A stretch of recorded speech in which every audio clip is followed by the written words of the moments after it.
अच्छा जी, देखिए जब हमने शुरू में चीज़ें पढ़ी थी, जब मैंने शुरू में पढ़ाया था आप लोगों को, तो एक दो बातें मैंने की थी कि अगर आपको याद हो हमने सेट्स शुरू किए थे, सेट से स्टार्ट किया था हमने, और फिर सेट से मैं दो हिस्सों में डिवाइड कर दिया था काम को। एक को हम वेन डायग्राम तक ले गए थे, इसके आगे छोड़ दिया था। सेट जब हमने पढ़े थे तो सेट्स के अंदर वेन डायग्राम तक मैं लेके गया था, उसके बाद फिर मैंने कहा था कि ये छोड़ दें क्योंकि उसके बाद फिर ये फील्ड अलग हो जाए, ये एडवांस की तरफ चला गया। फिर दूसरा जो हमने हिस्सा बनाया था वो था कैलकुलस, जो मैंने कहा था कि हम कैलकुलस की तरफ भी जाएंगे। अगर थोड़ा सा आपको बता देता हूँ, दो सेट होते थे ए और बी, फिर उसका हम क्रॉस प्रोडक्ट लेते थे, उसके फिर हम सब सेट बनाते थे ऑर्डर पेयर की शक्ल में, ठीक है ना, ऐसे था ना, ऑर्डर पेयर की शक्ल में। फिर ऑर्डर पेयर के हम सबसेट बनाते थे, फिर सबसेट से आपके क्या बनते थे, रिलेशंस बनते थे। रिलेशंस के बाद फिर हमने बनाए थे फंक्शन, फिर फंक्शन के बाद हमने पढ़े थे डोमेन, डोमेन और रेंज। और ये डोमेन और रेंज हमने रिलेशन की पढ़ी थी, फंक्शन की नहीं पढ़ी अभी हमने। डोमेन और रेंज जो हमने पढ़े हैं वो भी हमने रिलेशन के पढ़े, फंक्शन के भी पढ़े। फंक्शन के जब हम पढ़ेंगे तो ये जो हम इनइक्वलिटीज़ पढ़ रहे हैं ये काम आएंगी आपके, इसलिए मैं इनइक्वलिटीज़ आपको पढ़ा रहा हूँ कि जब हम डोमेन निकालते हैं फंक्शन की तो हम इनको इस्तेमाल करते हैं, इसलिए ये आपको मैंने पढ़ाया।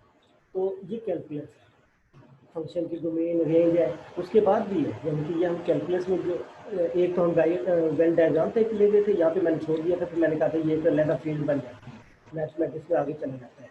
फिर कैलकुलस में हमने पढ़ा था फंक्शन तक, कैलकुलस में हम फंक्शन तक पढ़े थे। उसके बाद जो है फिर ये चला जाता है इसके अंदर फंक्शन की डोमेन में चला जाता है।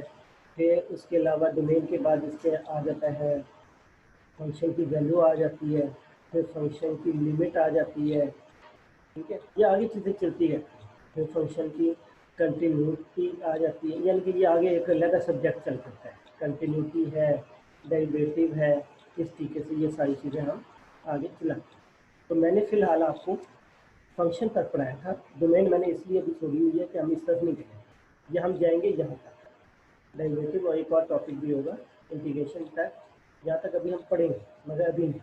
अभी मैं चूँकि डोमेन के अंदर ये चीज़ें इस्तेमाल होती हैं तो मैं आपको यही कहूँगा फ़िलहाल आप इसकी प्रैक्टिस करें।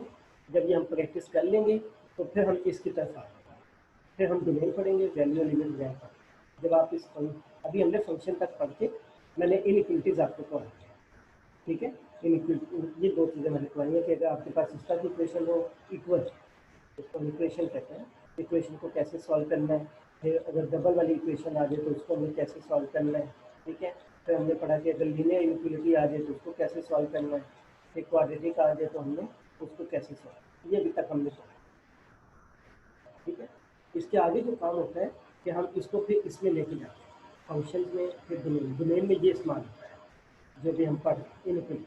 तो अभी मैं फिलहाल इसकी यहीं पे छोड़ दूँगा, जब आप इसकी प्रैक्टिस कर लेंगे तो फिर हम डोमेन की तरफ आएंगे, फिर हम इसको दोबारा चलाना शुरू करेंगे। अच्छा, अब यहाँ पे जाके फिर प्रॉब्लम आ जाता है। अब कैलकुलस, ये तो हमने कैलकुलस के लिए, अब यहाँ पे हम एक और हिस्सा बनाएंगे, वो हमारा हिस्सा कहलाता है मैट्रिक्स, MATRIX, मैट्रिक्स। पहले हमने क्या पढ़ा, सेट्स को लेके गए, फिर कैलकुलस की तरफ गए, यहाँ पे हमने फिलहाल छोड़ दिया, आगे पढ़ेंगे।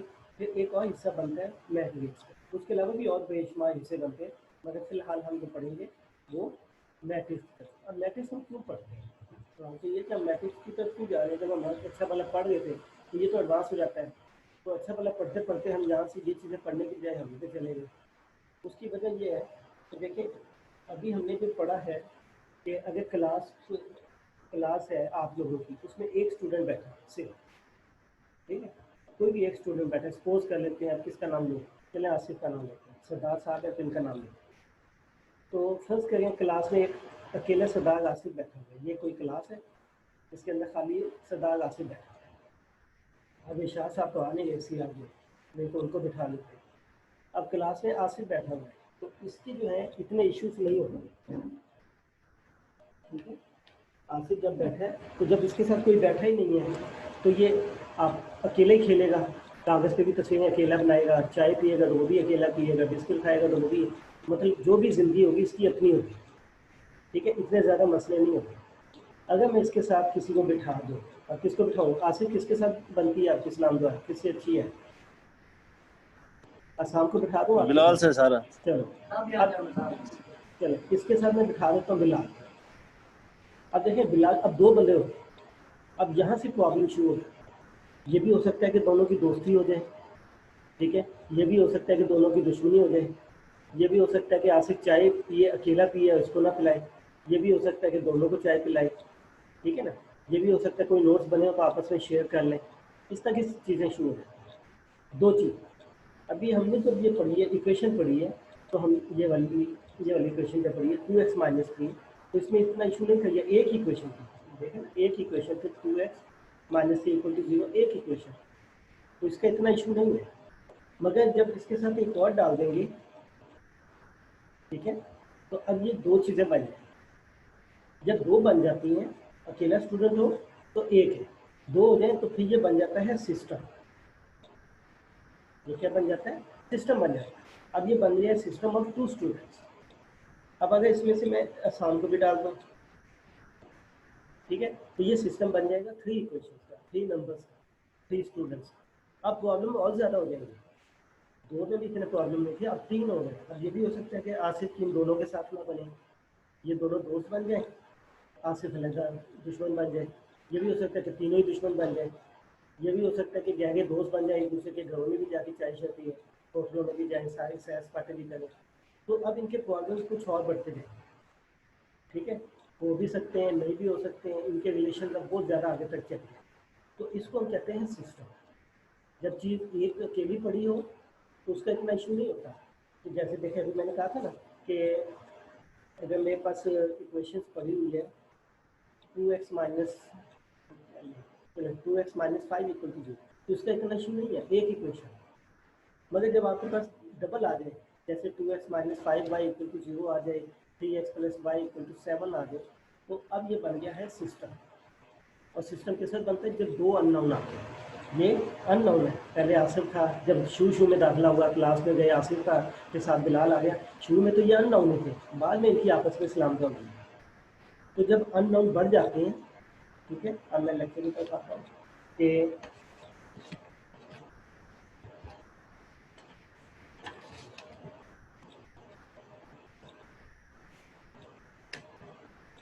अब ये है कि अगर आपके पास एक वेरिएबल हो, अभी तक जो हमने पढ़ा है वो सिंगल वेरिएबल के साथ पढ़ा था, 2x माइनस 3, ये कौन सी क्वेश्चन थी? लीनियर थी। इक्वल की बता रहा, इनइक्वलिटी अभी नहीं बता रहा है, इनइक्वलिटी जब आप लोग कर लेंगे फिर हम उसका भी सिस्टम देखेंगे। इसमें एक वेरिएबल, तो अब एक चीज़ याद रखिएगा, ये वेरिएबल, जितने वेरिएबल्स होते हैं, जितने वेरिएबल्स या अननोन्स होते हैं, ठीक है, हमें नंबर ऑफ इक्वेशंस भी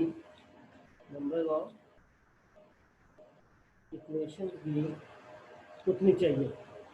अब इसके अंदर कितने वेरिएबल थे? एक ही था, एक अननोन था, तो हमें इक्वेशन कितनी मिली? एक ही मिली, तो हम इसको सॉल्व कर सकते। जब आपके पास दो हो जाए, जैसे देखें 2x minus 3y equal to 0, अब अननोन आपके पास कितने हैं?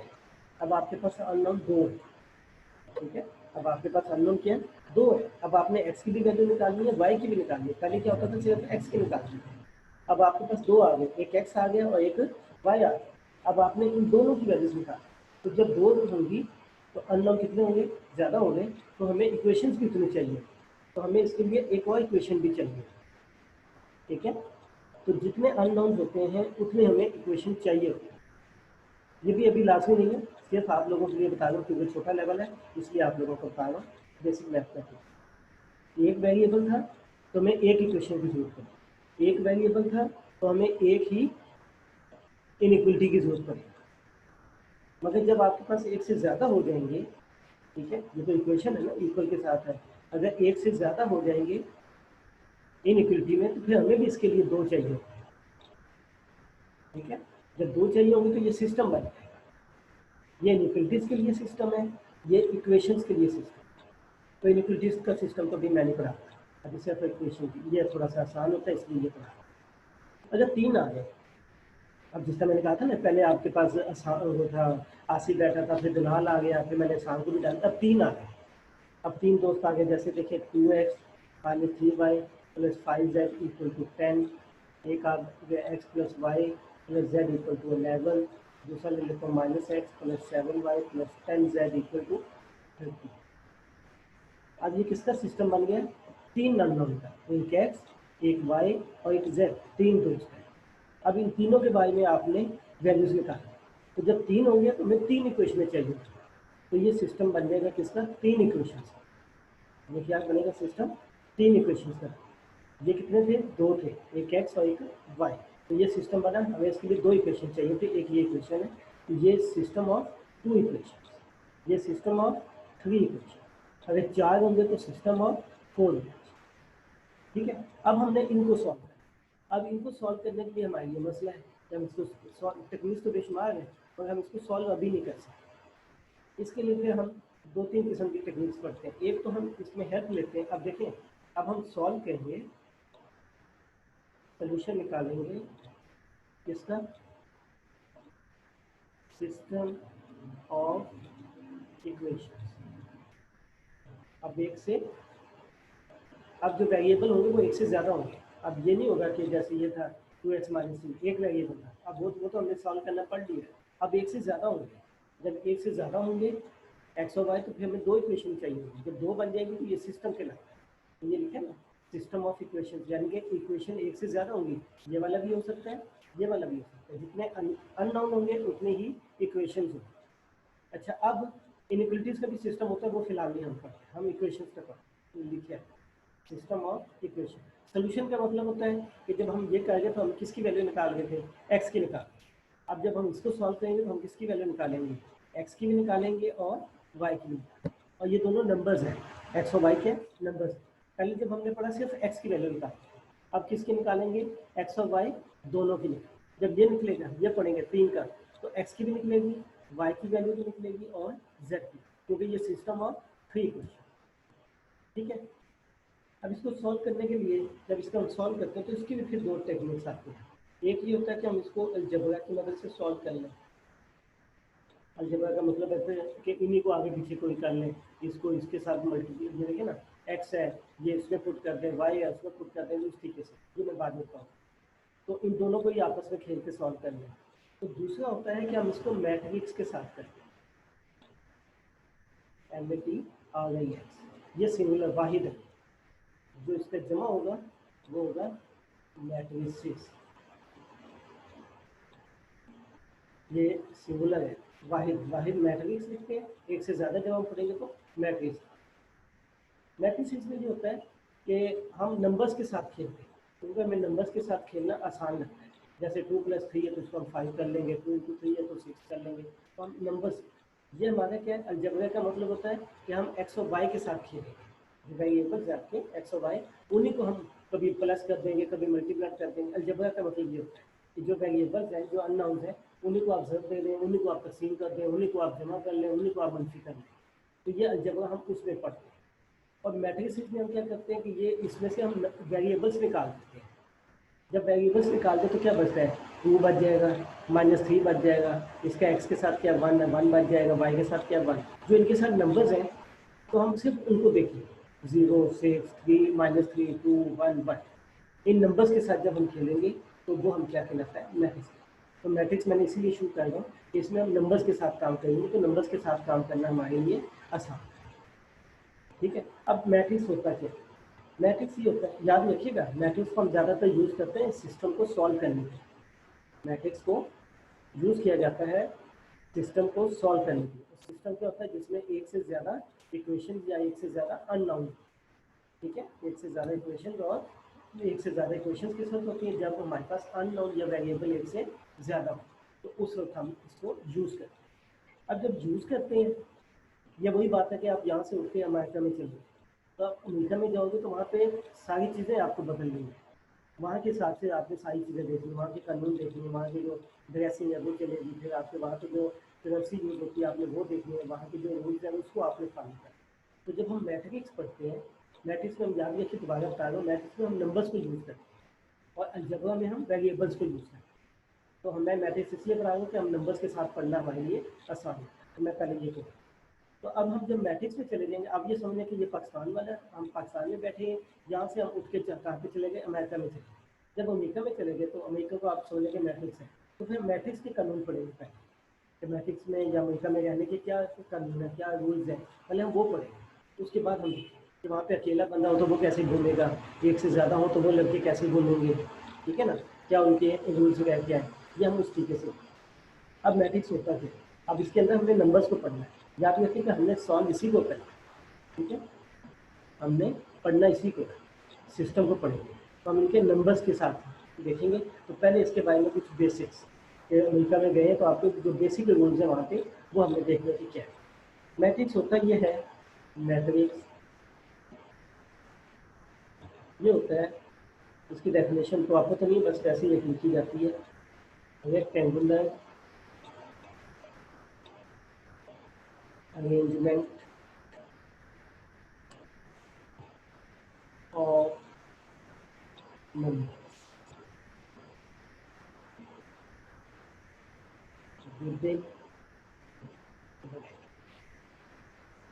मैट्रिक्स क्या होता है कि हम नंबर्स को रेक्टेंगुलर अरेंज में लिखते हैं ब्रैकेट के साथ।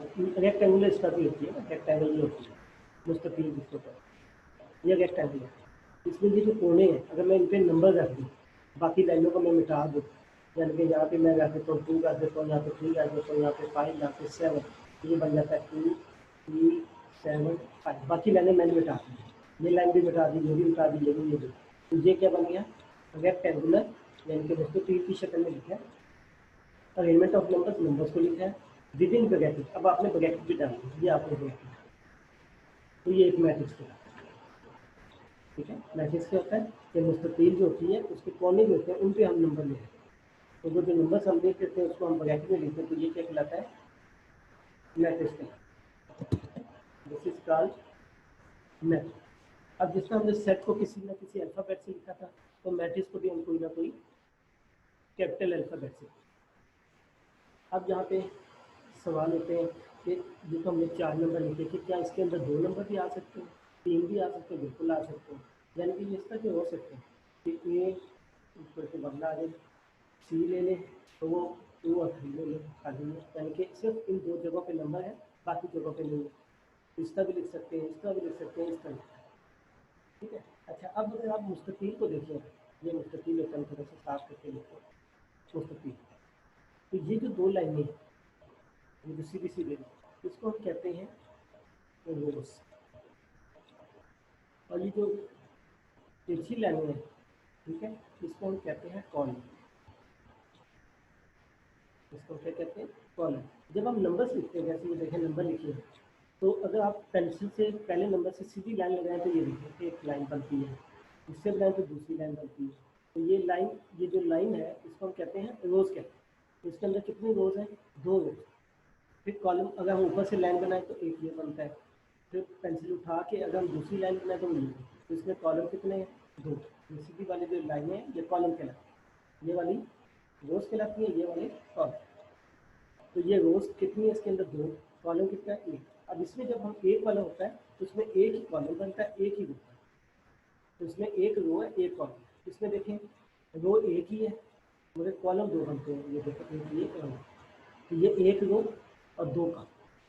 अब मैट्रिक्स के बारे में बता, तो एक से ज़्यादा जब हो जाएंगे फिर मैट्रिक्स हो जाएगा, फिर मैट्रिक्स हो जाएगा, एक पढ़ेंगे तो मैट्रिक्स। अब रोज क्या होती है, रोज क्या होती है, हॉरिजॉन्टल लाइन ऑफ, देखिए जब भी आपका पेज है, जैसे ये पेज है, ये मोबाइल रखो दिया, एक ये वाली लाइन बनती है, फिर दूसरी जो इस तरीके से चल रही है ऐसे, और एक ये ऊपर की तरफ आती है, ठीक है, वो ऐसी जो आती है ऊपर से नीचे की, एक ये नीचे सामने चली जाती है, एक ऊपर से आती है। जो ऊपर वाली आती है उसको हम वर्टिकल कहते हैं, इसको क्या कहते हैं, वर्टिकल कहते हैं। मोबाइल भी आप देख लें, जब मोबाइल देखते हैं तो उसमें भी यही चीज़ है, मोबाइल भी दिखा देता हूँ, ये देखें ये मोबाइल है। अब मोबाइल में भी देखें 2 लाइन, एक ये वाली लाइन आ गई है, एक ये वाली, जो ऊपर से आएगी वो कॉलम बन जाएगी, तो इधर से आएगी वो रोज बन, ठीक है, उसको हम कहते हैं हॉरिजॉन्टल लाइन। जो ऊपर से आती है उसको हम कहते हैं वर्टिकल। तो जो कॉलम है कॉलम की जो डेफिनेशन बनती है वो बनती है vertical line of number, vertical line of number. ये जब हम मुस्तकिल बनाते हैं तो एक ये वाली लाइन होती है, ठीक है, लंबाई से चौड़ाई होती है, लंबाई होती है चौड़ाई होती है। तो जो चौड़ाई है वो आपकी कहलाएगी वर्टिकल, जो लंबाई है वो आपकी क्या कहलाएगी हॉरिजॉन्टल। तो इस वाले को हम रोज कह देंगे, ऊपर वाले को हम क्या कह देंगे कॉलम। उसके बाद एक चीज़ और आती है वो होता है ऑर्डर, वो होता है order of matrix, order of matrix. अब ऑर्डर ऑफ मैट्रिक्स इसको हम इस तरह लिखते हैं रोज ज़रब कॉलम। इसको हम जब देते नहीं है, सिर्फ लिखने का तरीका, और इसको हम ऐसे नहीं करते कि कॉलम्स इनटू रोज करें, ठीक है, इसको हम ऐसे करते हैं रोज इनटू कॉलम, इसको ऐसे करते हैं, या रोज बाय कॉलम, पढ़ने का तरीका ये, मगर लिखते ऐसे रोज इनटू कॉलम, मल्टीप्लाई का साइन होता है, जर का निशान होता है, मगर जब देते नहीं है। अब देखिए एक एग्जांपल देखते हैं। फर्स्ट करें डी मेरे पास है ये वाला, कोई भी मैट्रिक्स है उसको हम अल्फाबेट से लिखते हैं, कैपिटल, जिस तरह सेट को लिखते हैं इस तरह हम इसको लिखते हैं। डी मैंने लिखा 2। अब इसमें देखें एक लाइन, रोज एक है, कॉलम 2, तो इसको जो हम लिखेंगे, इसका जो ऑर्डर लिखेंगे, ऑर्डर ऑफ डी, तो वो लिखेंगे 1, एक रो है, कॉलम कितने 2 है, 1 इंटू 2, रोज इंटू कॉलम, तो 1 रो इंटू कॉलम। तो इसको इस तरह मल्टीप्लाई जब देनी नहीं है, जब हमने नहीं देनी, बस इसको इस तरह लिखा जाता है 1 इंटू 2। तो ये अलग से भी लिखा जा सकता है, ये यहाँ पे भी लिखा जा सकता है, इसके साथ भी लिखा जा सकता है, इस तरह भी लिख सकते हैं और अलग से लिख सकते हैं। अच्छा, अगर मेरे पास ये हो, बी में ले लेता हूँ 1 2 3 4, अब कितनी हॉरिजॉन्टल लाइन रोज कितनी है 2, कॉलम कितने हैं 2, इसका ऑर्डर क्या होगा 2/2 या 2 इंटू 2, 2 रोज है 2 कॉलम, पहले वाली रोज को शो करता है, दूसरे वाले कॉलम्स को, ठीक है। यहाँ पे कोई प्रॉब्लम हो तो डिस्कस कर लें, एनी प्रॉब्लम, यहाँ पर कोई प्रॉब्लम हो तो डिस्कस कर लें।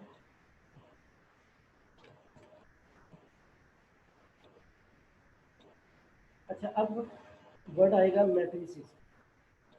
मैट्रिसेस का भी मैंने बताया, मैट्रिसेस क्या होता है,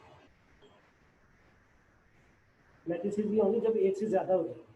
जैसे देखें, एक मेरे पास ये है 1 2 3 4, और दूसरा मेरे पास ये है 4 5 6 7, अब ये 2 आ गए, तो इसको क्या कहेंगे हम मैट्रिसेस को। अब जब 2 आ जाते हैं तो वही बातें शुरू हो जाती हैं, उनकी दोस्ती दुश्मनी और पता नहीं क्या क्या, जब तक अकेला आसिफ बैठा था कोई मसला नहीं था, बिलाल आ गया तो शुरू हो गया मसला। तो यहाँ पे भी अब 2 आ गए, अब ये 2 आपस में जमा कैसे होंगे, ये आपस में मनफी कैसे होंगे, ये आपस में ज़रब कैसे खाएंगे, ये आपस में तकसीम कैसे होंगे, ठीक है। अब ये चीज़ें करें, जो निशान होते हैं वो 2 ही होते हैं, एक प्लस का होता है, एक ज़रब का, जमा का और ज़रब का। बाकी जो 2 है, एक मनफी और तकसीम वाला, ये इनके उलट है। प्लस का ये मुस्बत का उलट क्या होता है मनफी, ज़रब का उलट क्या होता है तकसीम। तो हम इनको नहीं पढ़ते, हम ज़्यादातर इनको पढ़ते हैं, क्योंकि ये दोनों इसके उलट हैं, तो वो हम उलट बना सकते हैं। तो हम ज़्यादातर इसको पढ़ेंगे, इसको पढ़ेंगे या इसको, बाकियों को हमें पढ़ने की वो खुद ब खुद उसी के अंदर। क्यों, क्योंकि देखें ए और बी है, मैं इसको ऐसे लिख सकता हूँ 1/b इंटू ए, इसको हम ऐसे लिख सकते हैं। तो ये कौन सा साइन हो गया, तकसीम वाला किसमें बन गया, ज़रब में बन गया, तो हम इसको तकसीम उसमें लिख सकते हैं। तो हम इसको फिलहाल ये 2 पर। अच्छा, अगर 2 मैट्रिसेस हो जाए तो उनको जमा कैसे करना है, याद रखिएगा ये जमा उस वक्त होंगे, इसकी शर्त है जमा करना कि जो ए और बी है इनका ऑर्डर जो है वो सेम होना चाहिए। अगर उनका ऑर्डर सेम है फिर आप ऐड कर सकते हैं, अदरवाइज आप उनको ऐड नहीं कर सकते। अब इसका ऑर्डर कितना है 2/2, इसका ऑर्डर कितना है 2/2। अच्छा, अभी क्लास खत्म हो जाएगी, बाकी इंशाल्लाह फिर बाद में देखेंगे, ठीक है, क्लास एंड हो जाएगी तो उसको ऐड करेंगे। तो जब हम इनको जमा करते हैं, ये आप देख लीजिएगा 1 2 3 4, इसका ऑर्डर कितना है 2/2, इसका ऑर्डर क्या है 2/2, तो दोनों का ऑर्डर सेम है। अब इन दोनों को आप जमा कर सकते हैं, अगर ऑर्डर सेम नहीं है फिर जमा नहीं कर सकते। ये आपके दो लिखे क्योंकि सेम है तो ऑर्डर जमा कर सकते हैं। पहले पहले के साथ जमा हो जाएगा, दूसरा दूसरे के साथ, तीसरा तीसरे के साथ, चौथा चौथे के साथ। तो ये बन जाएगा 1 जमा 4, दूसरा बन जाएगा 2 जमा 5, तीसरा बन जाएगा 3 जमा 6, चौथा बन जाएगा 4 जमा 7। तो जब इस तरीके से ऐड करना हो तो उनका ऑर्डर सेम आना चाहिए। तो इसका आंसर यह जमा करने के बाद इसका आंसर यह। तो अगर मुख्तलिफ होता, अगर सी आ जाता फर्स्ट में 1 2,